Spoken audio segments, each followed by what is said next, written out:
warar soo baxaya waxa ay sheegayaan in madaxda ugu sareysa dowladda Soomaaliya ay isku raaceen in la xiro madaxweynaha maamulka Jubbaland Axmed Maxamed Islaam Axmed Madoobe labadiisa ku xigeen iyo waliba saraakiil kale oo ka tirsan maamulkaasi.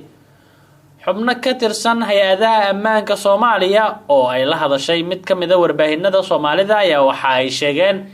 in amar lagu siiyay qofkii xilka haya Jubbaland oo soo maray magaalada Muqdisho inay xiri doonaan sidii wasiirka amniga Jubbaland Cabdirashiid Janan oo kale. amarkan ma aha mid cusub balse warbaahinta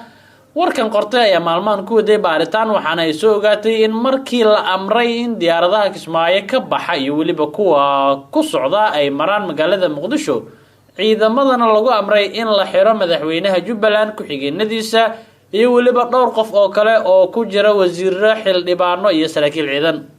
lama oga sida arrintan ay ku dhaqan gali karto balse waxa jira warar sheegay in Axmed Madoobe uu Kismaayo uga bixi karo oo kaliya dhinaca badda inta uu kala heshiinayo dowladda federaalka Soomaaliya oo la sheegay in ay raadinayso fursad ay ku qabato. Axmed Madoobe ayaa sidoo kale awooda inuu raaco diyaaradaha helicopterka ee ciidamada Kenya oo aan u baahnayn inay xiriir la sameeyso hay'adaha duulista kuna tagi karo magaalada Nairobi.